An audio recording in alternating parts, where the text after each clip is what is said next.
this, you're playing in the stadium you coached in against the old team that you coached for. It just a lot of parallels for you in your career. What's it like to kind of have it all come to this point? Honestly, the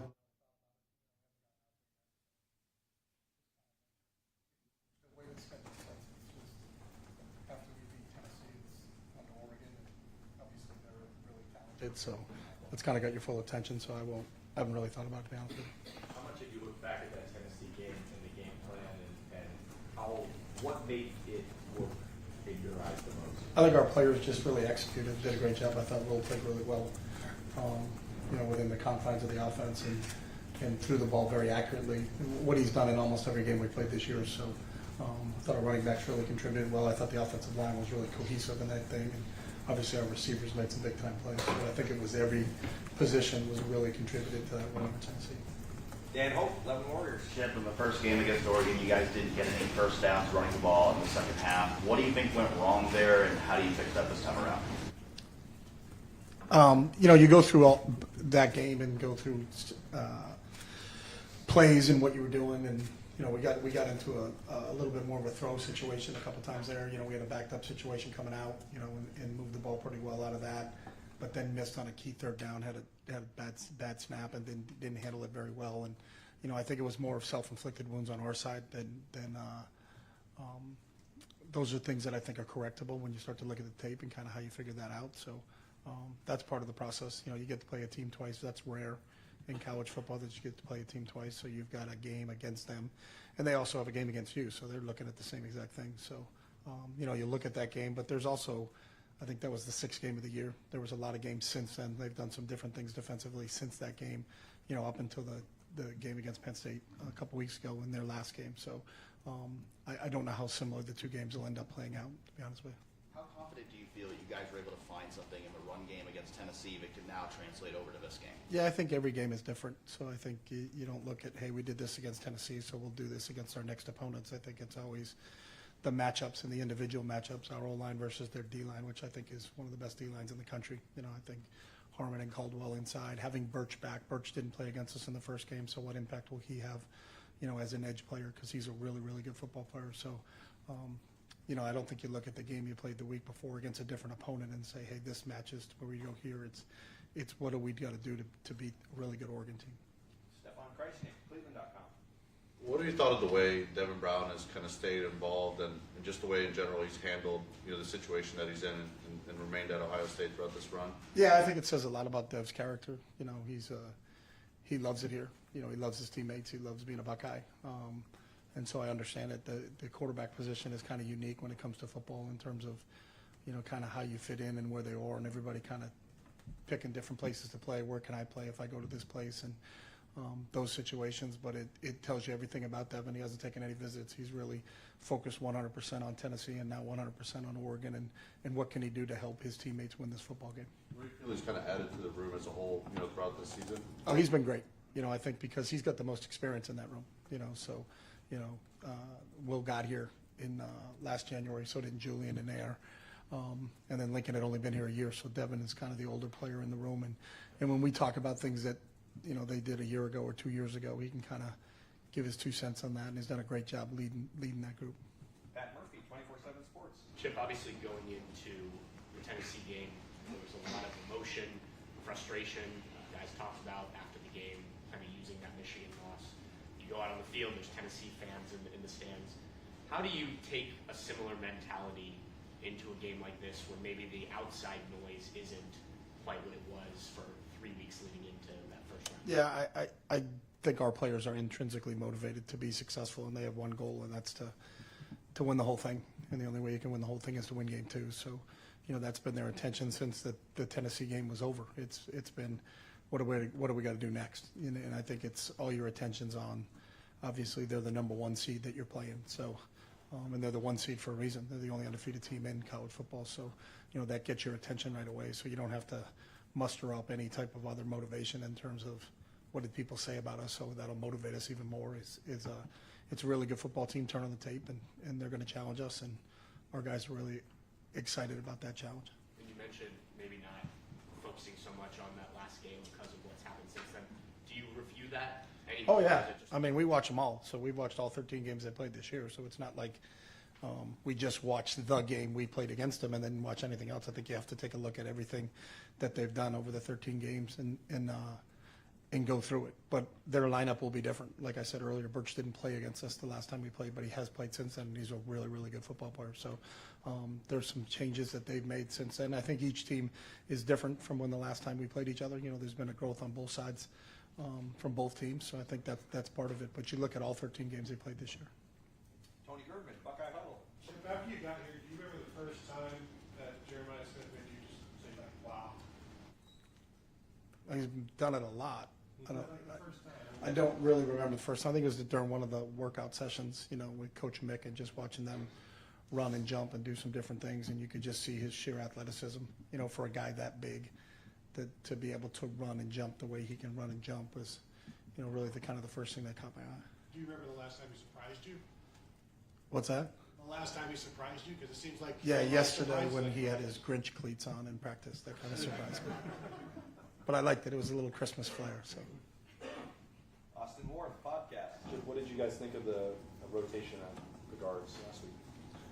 I thought all three of those guys did a really nice job, and I think it's, you know, to develop depth late in the season like we have is critical. I thought Luke played really well, but I think when you can kind of keep some guys fresh, you know, most teams defensively, Tennessee being one, our team being one, Oregon being one, rotate defensive linemen. Very rarely are you rotating offensive linemen, so to have three really capable guys inside that can spell each other, I think helps keep them fresh a little bit. So, you know, I know Justin and Coach have talked about it. We'll continue to play all three of those guys, and I think it makes all three of those guys better players. Yeah, you said it's not that common. We don't see it very often. Is that a difficult thing for a coaching staff to do and institute? Like, it just goes against like the notion that you want chemistry and cohesion and all the rest of that. Like, was it a difficult step for you guys to take that? No, I think it's a credit to those guys, and I think they've all earned it. So I think that's the one thing about it. It's a meritocracy here. If you merit playing time, you get playing time, and all three of those guys have worked really hard at it. So, you know, the more depth you can have is better, and that's a positive. You know, as you're getting in here, as we talk about it, it's a 16, 17 game season to win the whole thing, and so your depth is going to be tested. Our depth obviously has been tested in the offensive line, losing Jimmy and losing Seth. So, but to have Luke step up the way he stepped up is a huge deal for us. Dylan Davis, Delaware Gazette. Jelani's a guy, obviously, every time somebody talks about his consistency, people talk about he's about consistency with his talents. He's playing better and better, so he's getting bigger and bigger role. He has a good block and a touchdown. What have you seen from Jelani that's just allowed him to grow on the field and kind of find that consistency and that trust within the offense? Yeah, I'm a big Jelani fan. I think he's a tremendous football player. He works his tail off, and you can see him develop. He's certainly gotten better each week this season, and it continues to develop. He's a big, tall, rangy target, but he's a physical football player, you know, and when you look at him, you see his length and you see his height, and you say, wow, you know, that's impressive. But then you watch his toughness. You know, I think on the one play, Will took off for a first down and fell forward, but when he hit the ground, the ball popped out, and then Tennessee picked it up, and he laid a hit on the Tennessee defender that picked the ball up. But there's an innate toughness to Jelani that any football person just kind of admires from him. So, you know, combining that athleticism with that toughness, it's a pretty good package.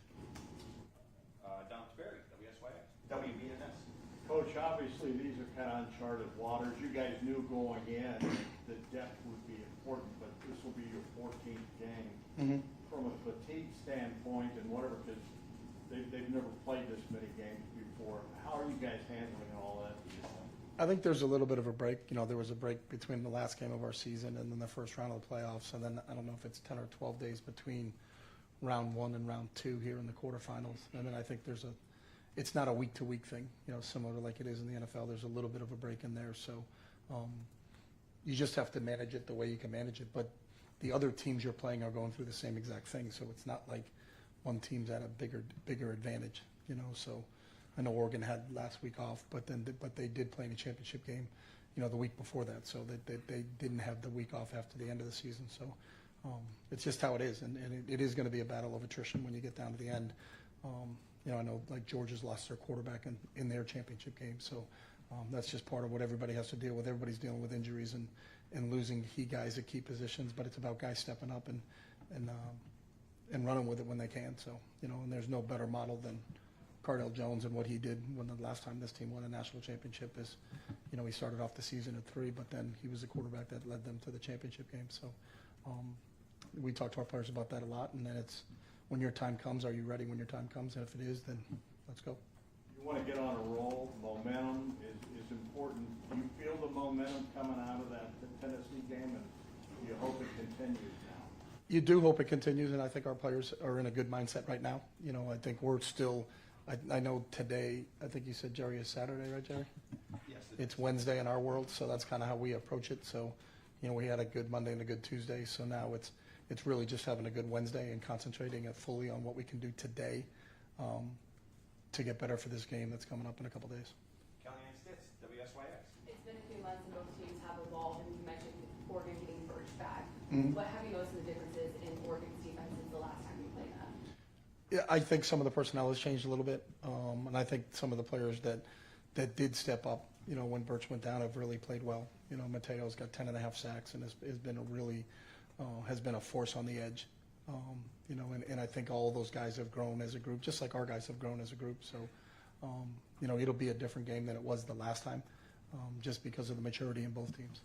And Will had a really good game against Oregon, but coming off arguably maybe his best game as a Buckeye. How have you seen him approach this week? He's been the same. That's the one thing I love about Will is his consistency and his approach on a daily basis. Is every Monday is the same, the same preparation in terms of film study and what we talk about. What's Tuesday look like? What's Wednesday look like? What's Thursday look like? And his growth during the week. So I think it's that consistent approach that you really kind of admire from him. There's nothing looking forward. Make the proper corrections on a Sunday after a game, whether it's a win or a loss, and then move on to the next opponent. And that's the way I think he's approached it since the first game of the year. Stephen Means, Cleveland.com. This is more on the rotation. With Austin, I guess his ability to be able to do that in the same game. Donovan Jackson sometimes talked about the difference between left brain, right brain. So just him being able to do that in the same game. There's a big difference between playing on the right side and playing on the left side, and I don't know if people really truly realize that. It's a different deal. There's a big difference between being a guard and being a tackle. How you see things and what you see. You see different looks. You're facing different players. You're using different footwork. On the right side, the right hand's down and the right foot's back. On the left side, the left hand's down and the left hand's back. So that sounds easy, but to drill and to be a great offensive lineman, the technique and the repetitions are huge, and to have to be able to do it both ways within a game itself is a credit to Austin. And I think that flexibility allows us to kind of move those three guys around, because somebody has to swing if you're going to do that. So I think he's done a really good job, and I think since the beginning of the year he's always kind of been that guy that started off a little bit early in the year on the right side, then stepped in on the left side when Donnie was down for a while there, but then to be able to fill and go over to the other side is a really big deal. And there was a way you guys were running the ball, obviously pre 1 million different injuries on the offensive line. Just having the time between the last time you guys played and when you guys played on Saturday to maybe revamp whatever you guys need to revamp to fit it to what the guys are now. Could you do that during the season when you're playing week to week while also trying to mitigate all the losses you're having on the offensive line? Yeah, a little bit. And I think a lot of times your game plan specific in the run game really is dictated by who your opponent is and how they play and how they deploy. What type of spacing do they use up front, and then what plays are better against that spacing. And then breaking down the individual play of the individual guys. Where is their strength? Is it the inside guys? Is it the outside guys? How do they handle certain plays? So there's certain plays that are better against different teams. So there's always adjustments that go on from a week-to-week basis from that standpoint. Spencer Holbrook, Letterman Row. Chip, since Will has come back at tight end, what does he give you guys that maybe you guys were missing the timeline that he missed? Yeah, just having him back. We actually lost him in this game, and then to come back, I think he's a big, strong body. He can be a tight end, an inline tight end that can block defensive ends, block the C gap. Gives you that matchup in there against, and we're going to need it this week because the ends we're facing are really, really good. But given a guy that can play in line up as basically the sixth offensive lineman and can be able to compete like that, he's done a really nice job. And I think it just added more depth and given us another weapon to use on the offensive side. You guys used the tight ends pretty well against Tennessee. see, and then I think G had a big, or Johnny had a big catch against Penn State. You guys used G against Oregon. Terrence Ferguson was pretty good against you guys. There, what is it about big games? You've been a play clock a long time that makes you guys like, I don't know, get the tight end more involved. It seems like in a big game, like offenses just target tight ends. Yeah, I mean, the tight ends are usually deployed towards the middle of the field. It's a shorter throw for the quarterback. The tight ends are usually bigger targets. They have a bigger catch radius, just because of the size of the tight ends and what they can do. Sometimes it becomes a matchup game with tight ends. You know, how do they match up against the linebackers? If they're a little bit more athletic than the linebackers, then do you put a DB on them? But if you put a DB on them, maybe they're bigger than a DB. So that becomes kind of the game within a game when you're trying to control the middle of the field. You know, it's like having a really good slot receiver, and we do, in a Mecca that can control the middle of the field. But they have a really good tight end. You know, watching them on tape that does a great job of helping control the middle of the field. And he's really a safety valve for the quarterback, knowing that, hey, I got a big guy somewhere in the middle of the field. It's a shorter throw. They don't have to drive the ball to the sideline to get the ball to him, but you can take advantage of some of that spacing and use those guys. But I think it's the same thing. You know, the teams that are really successful in the NFL, the Chiefs and people like that, and the Niners with Kittle, you know, having that kind of security blanket in the middle of the field is a big deal for a quarterback. Folks, this press conference is being zoomed and streamed around the world on the World Wide Web. We're going to go to a couple of those on Zoom right now. Question from Andreas Soto from the Los Angeles Times. Andreas? Coach, you are returning to the stadium that you called the past 6 years. Does that add anything to this game for you, or is it just kind of business as usual? Got to get more sunscreen looking at the weather report, because we haven't seen the sun in a while out here in Columbus. But I think more the game itself and the Rose Bowl itself, you know, is it's such an iconic place and such a special place to play. You know, to be at that 2:00 kickoff on the West Coast on January 1st it's special, and so I'm excited to be an opportunity to coach in another Rose Bowl. I think that's going to be really special. And how would you say you've grown over the past year? Say that again. How would you say you've grown over the past year, like as a coach and as a person? Yeah, I mean, I think anytime you're a product of your environment, so to be able to be around this group, you know, the players and obviously this coaching staff here has to make anybody better. So I think the fact that I got a chance to spend time with this group is a truly special time. And I had a great time when I was at UCLA. I had a great staff and an unbelievable group of players there too. So I think just really fortunate with everybody that I've got a chance to be around the last 7 years. We're going to move on to Jordan Mendoza, USA Today. Hey, Coach. You at one point almost had Dylan Gabriel as your quarterback at UCLA, so clearly that you have a connection with him. What was it about him that wanted you to have him as a quarterback, and what can you say about just the type of quarterback and person that he is?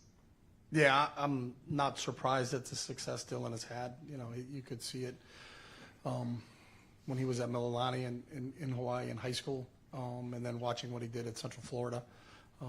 Didn't surprise me the success he had at Oklahoma, nor the success he's had at Oregon. He's extremely accurate.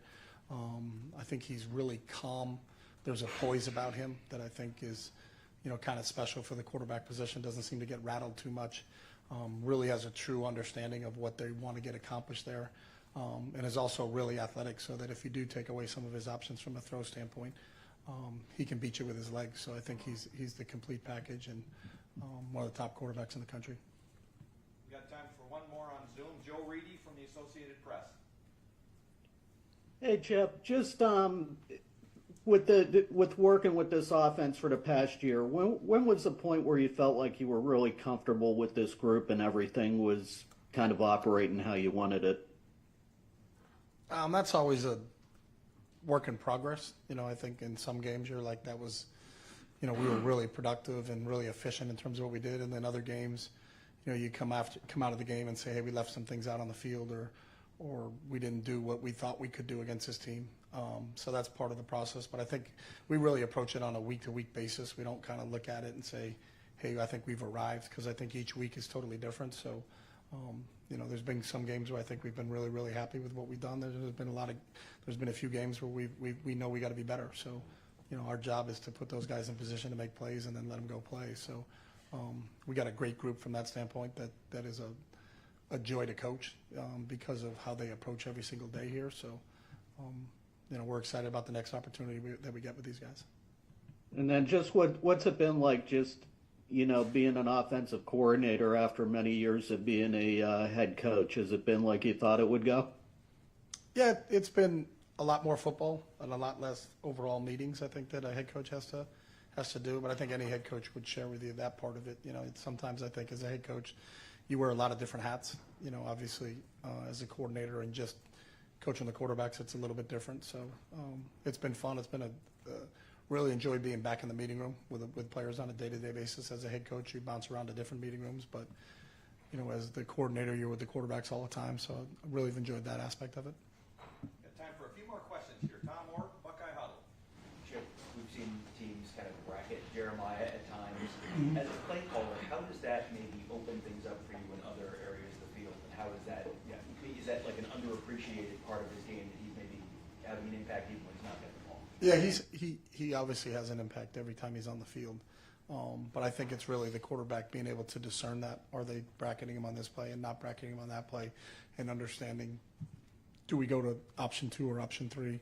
If maybe JJ was option 1 and they are doubling him, then hopefully that means someone else, is going to be open. So it's really Will being able to process that post snap from how teams are deploying him. But I think Will's done a nice job of that.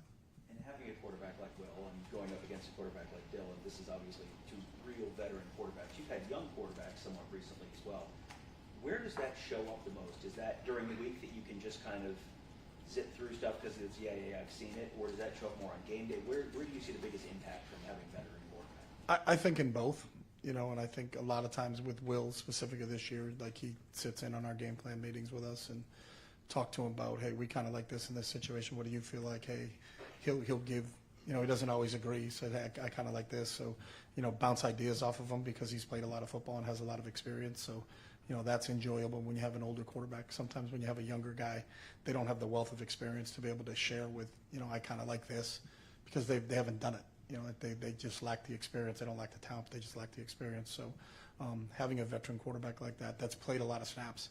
And there's things that will say, hey, we're looking to do this. So I did that. That was a 2-point play for us a couple years ago. So I kind of like that operation. So, having that experience, I think, is huge when it comes to quarterback spot. And I'm sure Dan will tell you the same thing about having Dylan over there. I think he's got 60 some odd starts. So, that experience can't hurt you. Bill Rabinowitz, Columbus Dispatch. Chip, you coached a long time. You've seen great plays coaching the NFL. Have you ever seen anyone as good, as young as Jeremiah? As young? No, not that maturity level, that approach, those physical skills as a young player, as a freshman. I've not seen anybody like Jeremiah, no. And you guys rode him last game. You're undoubtedly going to do it throughout the playoff. What makes you so confident and built for that? I think the one thing about Jeremiah is just his consistency to practice itself. He practices every day. Very rarely has he missed anything. I think his durability over the course of time, we played 14 games now or 13 games now, and he's been there every day. Some other guys have had an ankle, had a knee, had something that would keep him out, not for the entire game, but during the course of a week, maybe miss a Tuesday, miss a Wednesday. The one thing about JJ is he's out there every day, and I think he really enjoys practicing. He really enjoys playing. I think the kid loves football, which is awesome to see. So I think he's built for it. And you look at him physically, I think he can handle the workload. Even after Northwestern, when his ankle got twisted, he didn't miss any practice after that? No. I think, everybody was concerned after that, but when because we're off, we run around on Sundays, but we're off on Mondays. But when we got back to Tuesday, he was back out there running around. We'll close things out with Bill Landis, Kings of the North. Chip, I think the Tennessee game was the most maybe you guys have moved Jeremiah around. It was his highest percentage of snaps, I believe, on the season. I know a lot of what you guys do is opponent specific, but how much of moving him around was dictated by just how teams have defended him, and what does it afford you, I guess, when you can not always have him in the same spot every time? I think we did it early. We did a little bit against Nebraska, had him inside, and did some different things. He caught a post right down the middle against Nebraska in some of those situations. So, again, most of it's game plan specific in terms of how to make plays. So that'll really depend on who you're playing and how they kind of approach it more than hey, this week let's just try this. We're not. There's not anything we're just trying. It's all based upon our evaluation of however many games they played and how they deploy their defense and their spacing to how we're going to deploy our offense and try to space them out. And his, Jeremiah is such a physical presence, and I know he's really wowed a lot of people with some of the one-handed catches he's made. But when you guys have gotten him the ball kind of in space, his ability after the catch really stands out, and to the point where maybe it's perhaps underrated. How would you describe his ability? I don't think anything about JJ's underrated. He's not the freshman of the year. He wasn't the freshman of the year. He wasn't? No. They have that? Yeah. He didn't win. He didn't win it? No. Who won it? Calif Simmons down at Texas. Is he? Oh, the linebacker? Yeah. He's a good player. But I didn't have a vote. Kid's a good player, though. I'm telling you, the kid from Texas is a football player. But JJ after the catch, like, is that?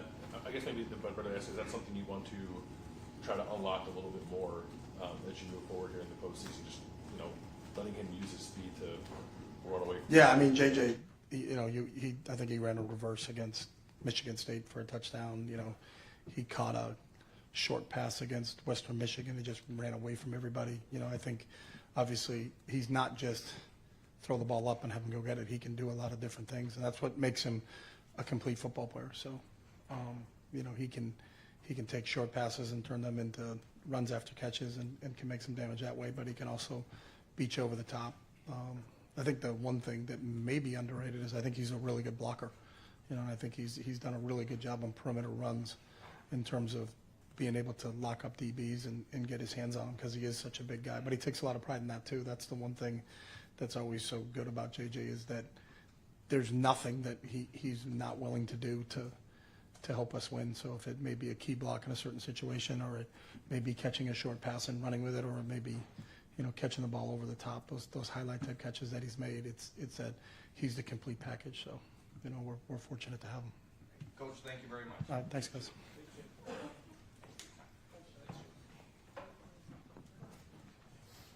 think I did spot Will Howard in the back here.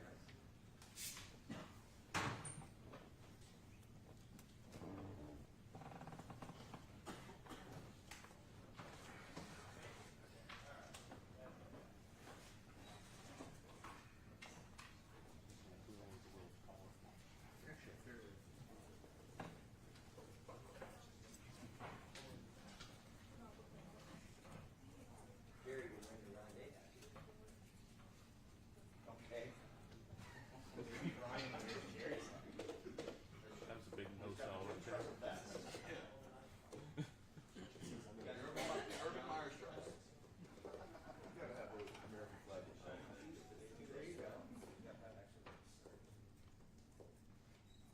Players won't be as long as Chip, so we're going to be one and done for players. One question.